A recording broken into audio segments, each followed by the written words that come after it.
Hey, it's Sandra. Welcome to another episode of Asexualise, my asexual life. Oh, excuse me.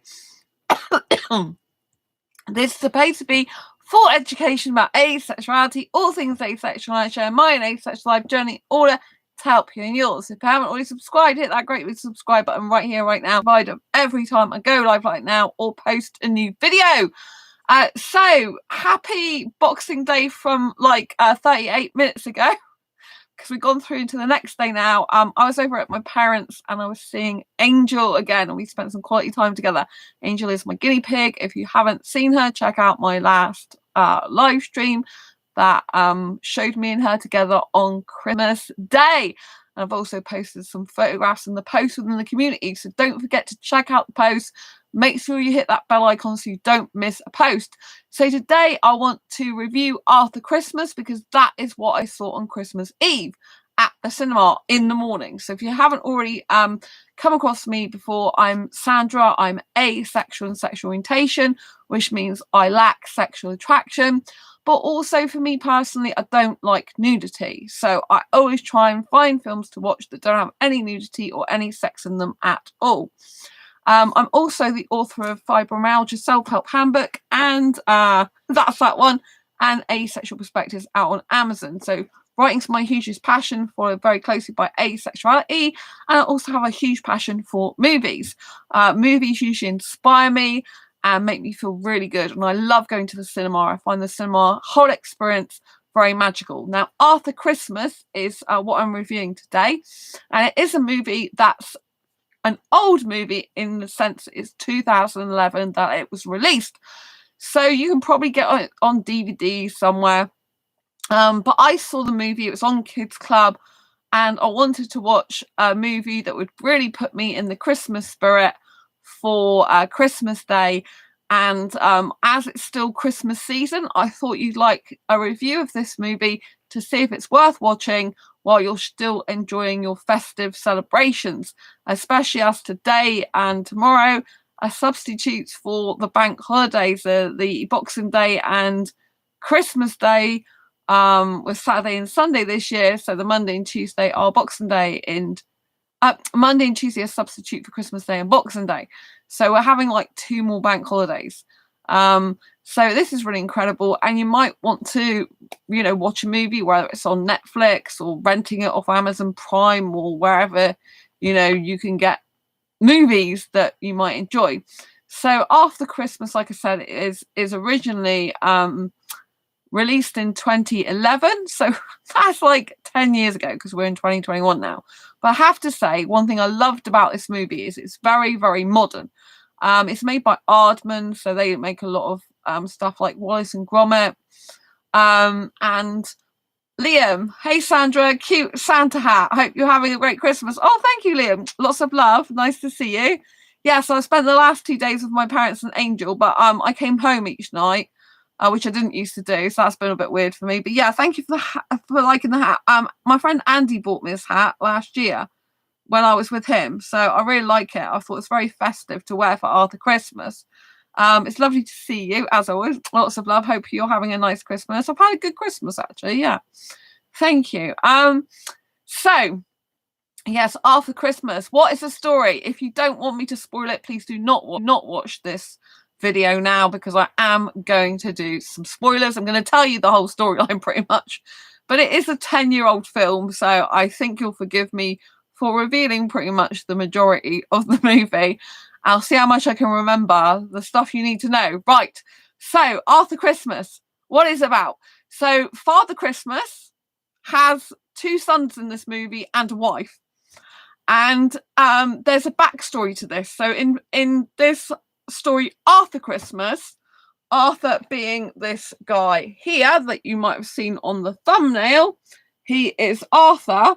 He is one of the sons of Father Christmas. So it's Father Christmas, and there's 2 sons and a wife. Hi, nice to see you. So this is obviously very different to some of the other movies you might have seen. This is an animated movie. There is no sex in it, and there is no nudity, kind of. But I say there's no nudity, but I'm trying to think of the grandpa. There's a very funny lot of things going on with the grandpa. But anyway, it's great. So Father Christmas has 2 sons and a wife in this, but there's a backstory that throughout the years they've had different Father Christmases, and each kind of like amount of years, one of the Father Christmases retires and then his son takes over. So I thought this is really good to explain why different Father Christmases look different, and why you can see different Father Christmases. So I thought it was a very good backstory. So I really like the fact that Father Christmas has a wife and 2 sons, and so he's having to kind of deal with family stuff as well as Christmas at the same time. Now, although this is a 10-year-old movie, they've got modern stuff going on in it, such as the current Father Christmas, which has the son Arthur.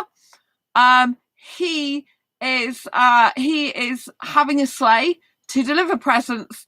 There's like a spaceship. So I really, really love that about it. And one of his sons, he's got 2 sons, Arthur, which is like the geeky son, and there's this other son, which is like an army type. So the army type of guy, who's the eldest son, I believe, he is literally leading the operation in the factory with the elves for the Christmas presents.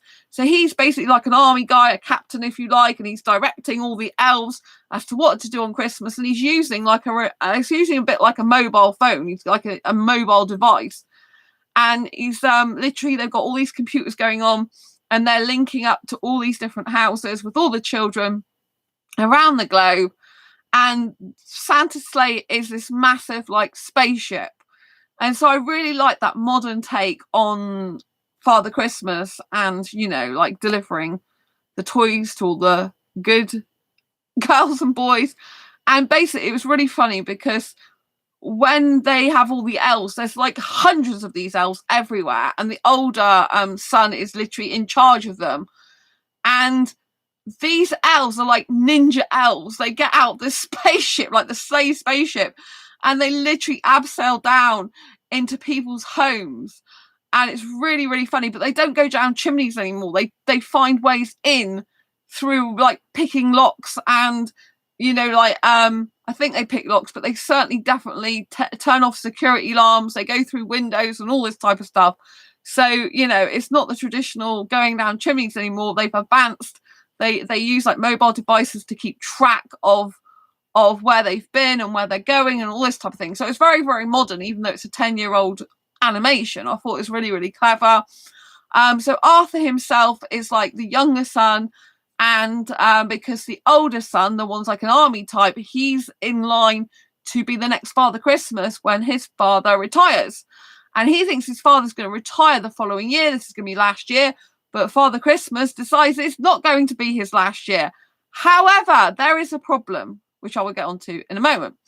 But first of all, I'll tell you more about Arthur, the younger son, right? And he is in the sorting office, like sorting out all the mail. So all the letters from the children to Father Christmas saying what they'd like for Christmas. Now, the whole movie starts off with this girl who's in a place in Cornwall in the UK. I live in the UK. Cornwall is not that far from me, right? So this is just amazing. But what happens is this girl, she sets off the whole film and she writes this letter. The elf picks it. Well, the elf picks it up. Well, it's Santa's son that picks it up, but he looks like an elf, basically, in what he wears, really. But anyway, she says, does Santa, is Santa really real? Because she wants this present, and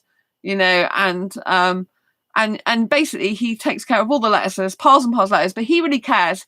He believes in Santa and knows it's true because it's his actual dad, and he loves these kids like family to him. These kids that write in, he really cares about them, really wants them to be happy, and really wants them to have a great Christmas.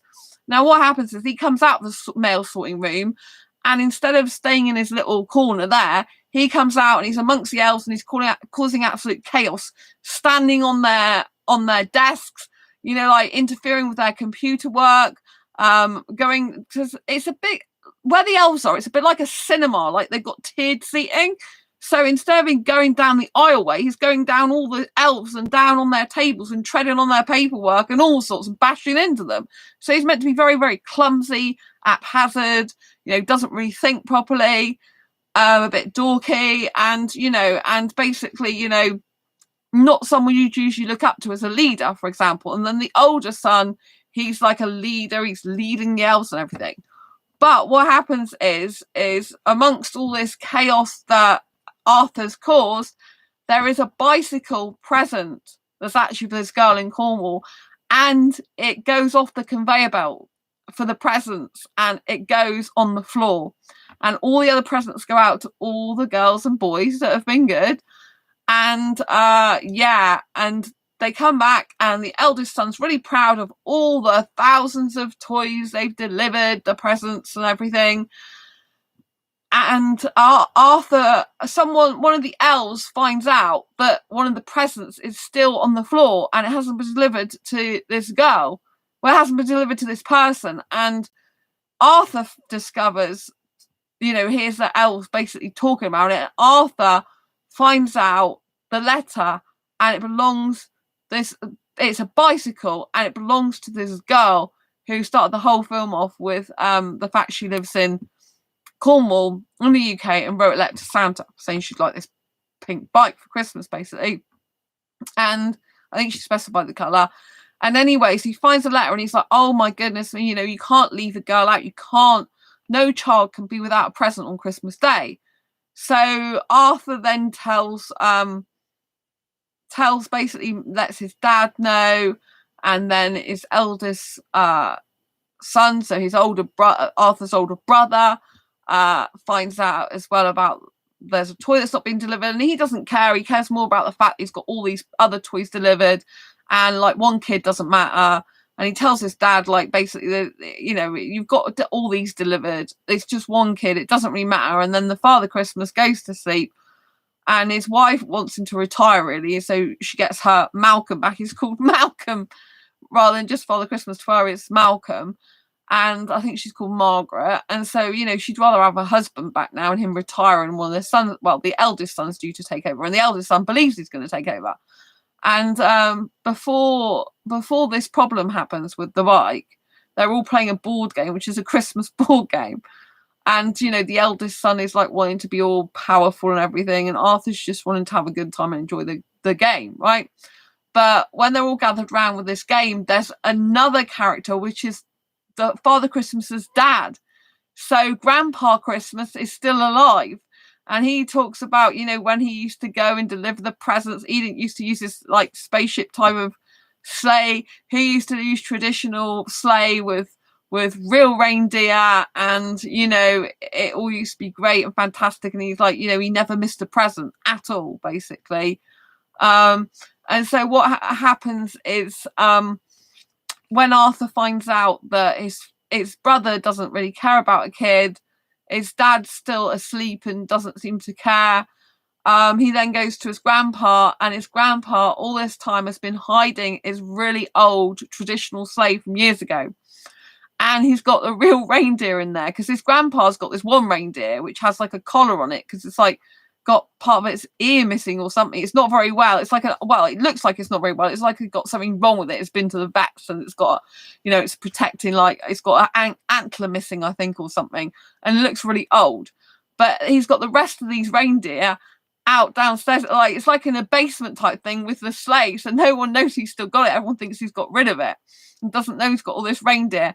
And so the Grandpa Christmas comes to the rescue and basically takes Arthur out on his sleigh, and this elf stows away in it, this ninja elf stows away in it, which is the chief rapper, and they all go in on this adventure in this sleigh, and they have to take this dust with them that they sprinkle over the reindeer to make them fly through the air. But this Grandpa Christmas is literally losing his mind, like he's getting really forgetful. And so he ends up taking them to all different places, Arthur and the elf, and his reindeer, his old reindeer with the collar round, goes in the sleigh as well. And he ends up taking them to all different places, and he takes them to this place that has got the same name as the place that this girl is from in the UK, but it's in a country, I think Mexico it's in. So they end up in Mexico and give this bike to someone else, and then they realise it's a wrong country. And they're like still X amount of thousands of miles away from the UK even. Particularly Cornwall as well, you know. So anyway, there's a lot of funny stuff that goes on with Grandpa Christmas and Arthur and the elf and the reindeer that's in there, and they end up losing a lot of reindeer that get lost along the way, flying through the air. They end up, one ends up dropping off when they actually go into a sign, and some of the others end up going off as well. And so it's really quite funny. And but Arthur finds out that the grandpa just wanted a photograph to say he delivered the present. He didn't care about the kid either. It was all to do with ego, and he just wanted a photograph to say his sleigh and his reindeer delivered the last present, and he was a better Santa basically. And Arthur finds out he doesn't care. And so there's this moment in the story when Arthur just gives up and he thinks, what's the point? And they're all like on this, it looks a bit like a beach. It's like got sand, I think, and waves, and they're all like sat around there. And, he's about to burn the letter from this little girl giving up. And then he realizes that it doesn't matter who delivers the present, so long as this girl gets a present. So what he does, he gets back, they end up with no reindeer at one point, and they're all like stranded. And he's got to face his fear of heights and get the reindeer back. So he's literally got to kind of lasso the reindeer when they come overhead again, because reindeer apparently go in a circle round and round. So when he waits for them to come, he has to lasso them up in the air and like literally go and end up going the end of this rope, I think it is, to get them, and climbing over the reindeer, the thin rails that are holding them to the sleigh, and go back in the sleigh. I think there's only about 3 reindeer left in the end, and he has to try and get them so that he can then take the grandpa and the elf, and he can actually deliver the last present. And so what happens is, when they get nearer the actual girl's home in Cornwall, basically the reindeer and the sleigh is just not any. I think there's just the old reindeer left in the end. So all the reindeer disappear apart from the old one that's really old, and he gets them to this destination, but still not quite far enough. And the grandpa ends up in this dustbin. The reindeer just ends up, I think, chewing or something near the dustbin with the grandpa in the dustbin. And so in the end, the only way, because they're on a race against time, I forgot to tell you that, because before the girl wakes up and comes for Christmas, presents under the tree, and finds there's not one, right? So he's got a race against time. I forgot to tell you about that, which is why it's so kind of like, on the action edge of your seat type thing, or on the edge of your seat type action, I should say. And so, and then finally decides at the last bit, before she wakes up, to ride her actual bike. And the elf that's with him is like, I'm coming with you because I'm the chief rapper. And excuse me. And so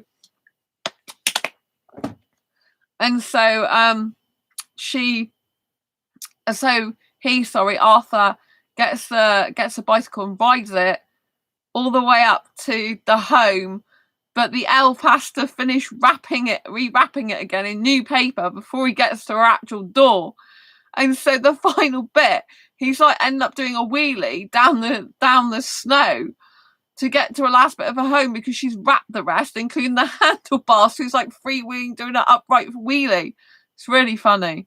The elf ends up a tree, and because he realizes that he can deliver the present. And I forgot to tell you that the elder brother decides that he wants to deliver the present and be the, like for ego reasons and with Father Christmas, but they end up going to the wrong address in Mexico instead of the UK as well, because it's got the same name. And so so that slowed them down. So but anyway, so Arthur ends up putting the bike underneath the tree, and but he's like, oh, and then his father turns up with her older brother, and and in the end, basically they say that Arthur is the one that should be the next Father Christmas, which is why it's called Arthur Christmas, because he is the one that truly cares about the children and making sure no child is left out ever. And so the elder brother agrees, and that his younger brother Arthur should get the role as Arthur Christmas. And Arthur makes, a great Christmas, Father Christmas, but Arthur Christmas. All the elves really then start saying, I really respect him. They all like him. And then he becomes a new Christmas. And so then the Father Christmas and the Grandpa Christmas live their days out playing the Christmas ball game. And he is, and Arthur Christmas is the one that's like the Father Christmas. And then the elder brother, I think, just carries on, what's the elder brother do? I think he carries on, carries on directing the elves, I think, but it's got a kind of higher position. And the elf who was the rapper has been promoted, like, I think it's from chief rapper to like rapping director or something, I can't remember, but it's really, really good.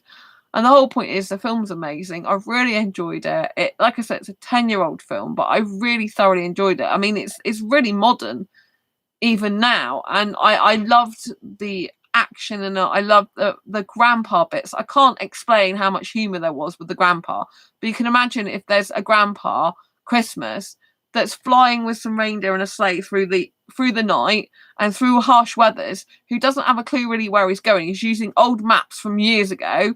He's losing his mind, so he ends up taking them to all these wrong places. And you know what I mean? It's just a very, very funny scenes in it. I really thought it was great. I thought it's modern meets traditional. I like the whole concept of it. I love the fact that Arthur's one who actually gives so much care and time and attention to the children, and he's meant to be like clumsy and everything, but at the end of the day, he's the one that genuinely cares, and he's not ego driven. He's driven to care really about the people, not for what he can get out of them, but for what he can give them. And I think that's a very important message in life, to be able to give to people without expecting or wanting or needing anything back. You give because you care about those people, you love those people, you want to be there for them no matter what. And, and in this case, a particular child. And I just think it's a really, really warm message. And I think that's how people should be more in society. There's a lot of people that do things for egotism reasons. There's some people even in the ace community that do work for asexuals, but really it's for their own ego, because I've seen them behind the scenes, whereas other people haven't. And I think that's a shame. There's one guy who approached me to do a play with asexual. He wanted me to write it, and I saw him then somewhere else having a go about basically slagging asexuals off. It was really horrible. Yet he's got a Facebook page, and people think, oh, that's great, he's doing a play about asexuals, that's wonderful, how lovely is that? But really, this guy's an a-hole, because I've seen him, and he doesn't care about asexuals. He just wants to make money doing a play, basically. But on his page, he acts like he cares. And I think it's really disgusting when people do that. Really disgusting. And I think it's a shame, because there are good people as well that do activism work. And I think, it's not nice when people have hidden agendas like that. And they don't actually care. I've seen a few other similar things go on as well. They're doing something purely for money or for what they can get out of it. They're using asexuality as a bridge to do the work that has nothing directly to do with asexuality, So whereas I see other people, there's a person called Swank Ivy, and she's been going for years helping asexuals, and she really cares. She's got a book out about, she's one of the first people, I think probably the first person to ever do a book about asexuality. That's the invisible orientation is her book. But she's had a YouTube channel for years, and she genuinely cares about people. She's got letters to asexual, and she's a person that I do admire, because I know she genuinely cares about asexuals. I've had conversations and comments with her before, and I know she's someone who genuinely cares. Whereas there's other people, I mean, there was someone who had a channel with loads of followers on it. And after a while, she just completely gave up the channel and just deleted the videos. I mean, you know, to me, that's not nice, because not only is she deciding not to do the channel anymore, which is fair enough, she's just deleting all that content that could have helped people. But, you know, if she doesn't think it's great content, then fine. I know there was something that she said which was not accurate on there, but she was, you know, she had lots more subs than I have. But it's not about subs, it's not about the amount of subs you have. It's about the people you help, you know. I know I have less subs on this channel than a lot of people. And I've been around more than some of the people that got loads more than I have. But I'm here to serve my community and to be here for the people who do watch this channel, who need asexual regular in their life, who genuinely cares about them, you know.